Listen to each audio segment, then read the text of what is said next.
시는 시로서 존재해야 되는데 어린이에게 가서 닿을 수 있어야지만 동시라고 생각해요.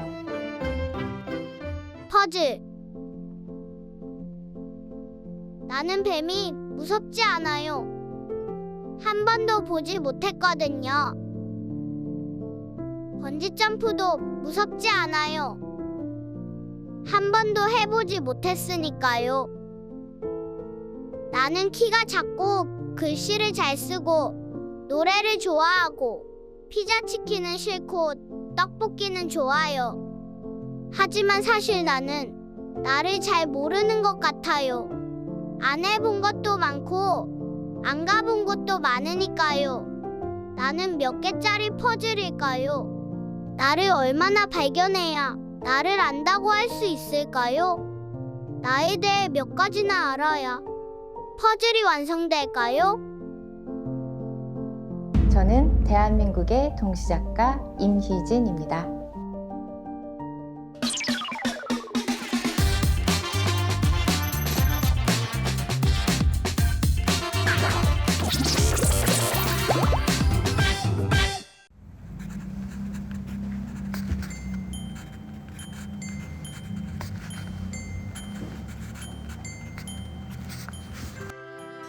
어릴 때는 그냥 글 쓰는 게 좋아서 일기도 많이 열심히 쓰고 독후감 열심히 쓰고 그런 아이였어요.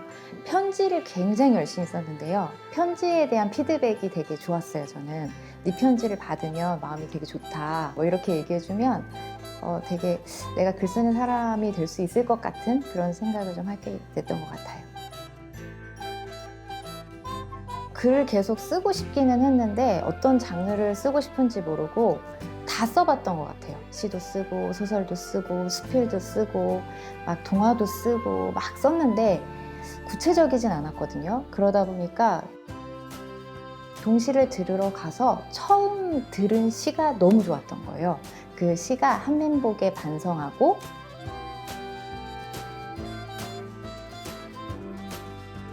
이안의 외눈박이였어요.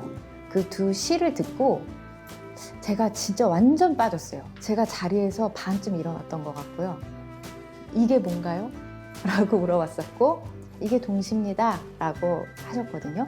너무 좋더라고요. 그 느낌은 약간 여우비 같은 거였어요. 굉장히 느닷없고 짧고 산뜻했거든요. 어떻게 이렇게 단순하고 되게 명료한데 사람 마음에 오래 남을 수 있지? 이런 생각이 들면서 엄청 빠졌었어요.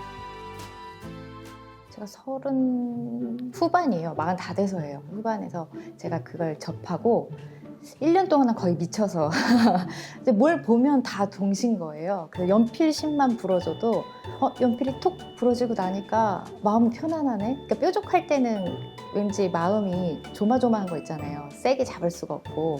근데 오히려 톡 부러지고 나니까 힘을 줘서 잡을 수가 있는 거예요. 이런 순간이 시적인 순간 같았고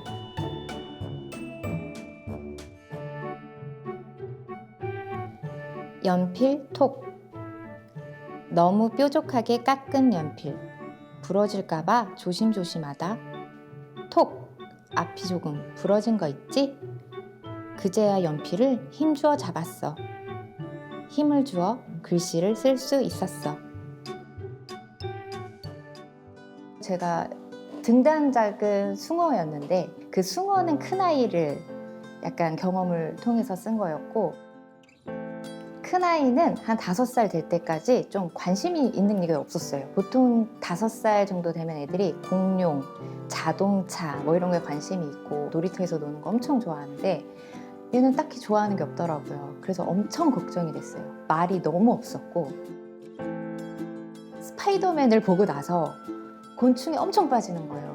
그러더니 어느 날 엄마 거미가 너무 먹고 싶어요 이러더라고요. 그래서 거미를 먹으면 대단한 능력이 막 생길 것처럼 생각을 한 거예요. 그 다음부터 막 이제 곤충 도감을 막 보기 시작하고 별 얘기를 다 해주는 거예요. 막 말이 많아졌어요. 엄마 거미는 곤충이 아니에요. 다리가 몇 개인 줄 아세요? 눈은 혼눈과 겹눈이 있어요. 근데 시력이 안 좋아요. 막 이러면서 무슨 박사님처럼 막 얘기를 하는 거예요. 그때 처음으로 느꼈어요. 사람이 누구나 이렇게 관심이 있고 자기가 이렇게 집중할 수 있는 게 있으면 눈이 반짝이는구나. 그 반짝임의 순간을 시로 쓰고 싶다라고 생각해서 나는 이 아이가 숭어처럼 튀어오른 그런 부분으로 나타나는 거예요.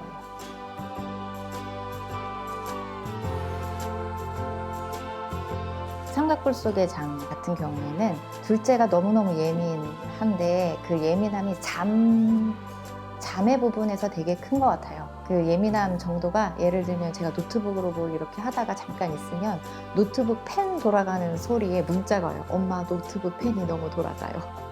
다른 방에 있는데도 그럴 정도로 예민하니까 그 아이의 예민함을 상상하면서 쓴 거예요.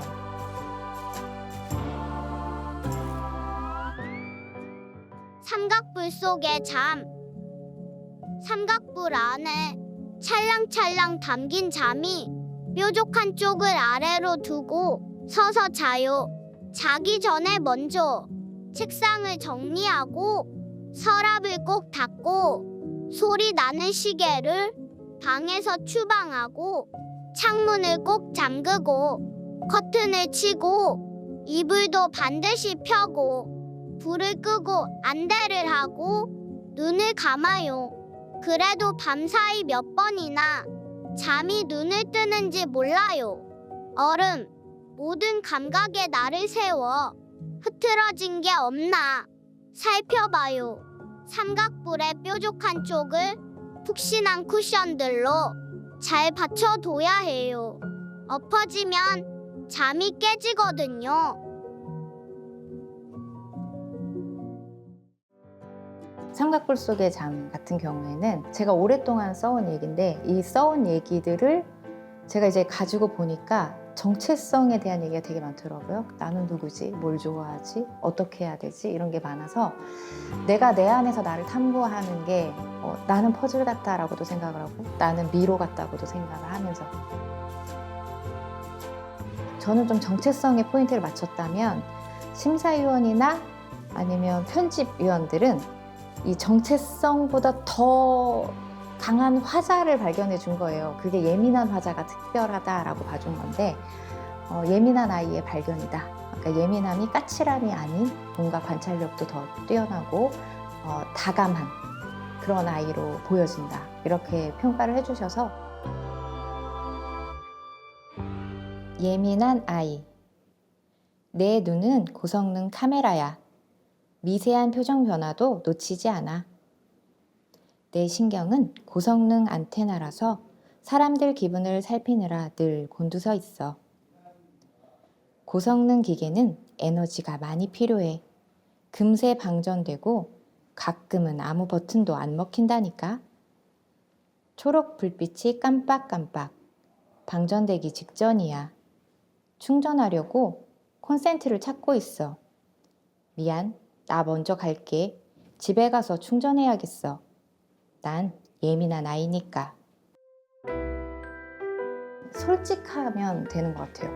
제가 솔직하면 어린아이들도 거의 비슷하게 읽더라고요. 네.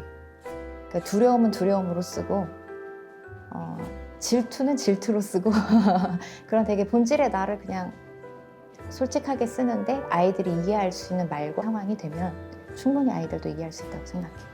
사실 뭐 어른도 세상 다 잘 모르고 정답 잘 모른다고 생각하거든요.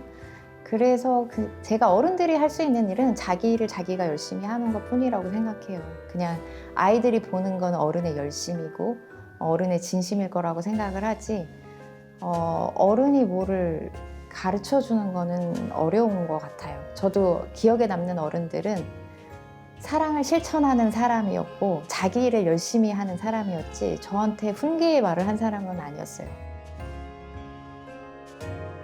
아주 작은 걸 해도 그 작은 거의 가치를 인정해주면 그걸로 되게 좋았던 것 같고 사실 애들은 칭찬이 되게 중요하잖아요. 자기가 누군지 어떤 걸 잘하는지 잘 모르기 때문에 그래서 정체성을 이렇게 가져가는 시기에는 어른이 나를 봐주는 그 시각이 너무 중요하기 때문에 어쩌면 그거에 의해서 내가 시인이 됐을 수도 있다는 생각을 하고요.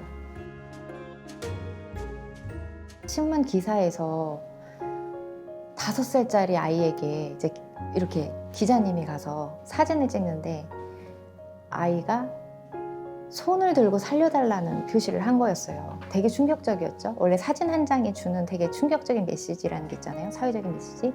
그게 그 사진 한 장에서 확 다가온 거예요. 얘는 말도 그렇게 잘할 나이가 아닌데 어떻게 얘가 카메라도 잘 못 본 애가 총을 먼저 봤다는 얘기지? 하면서 되게 충격을 받았고요. 근데 사실 동시도 이 현 시대를 살아가는 아이들이 읽는 거기 때문에 시대의 상황을 반영한 동시들이 많이 있어야 된다고 생각해요. 이 시대에 대한 눈, 관찰, 어떤 관점, 시선 이런 걸 갖춰야지 나만 생각하는 세상이 아니라 좀 더 넓게 세상을 볼 수 있게 된다고 생각하거든요.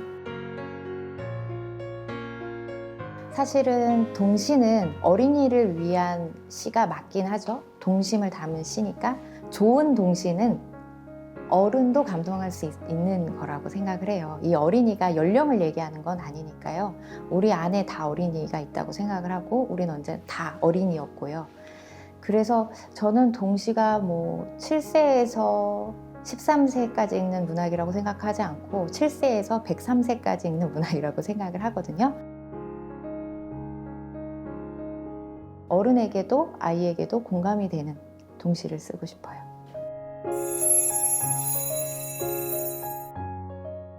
미로에게 아는 길 갔다가도 진짜 모르겠어. 거의 다 온 줄 알았는데 또 제자리야. 이 길인가 저 길인가 출구를 찾으려는 마음에 점점 조급해져. 아무리 복잡한 미로라 해도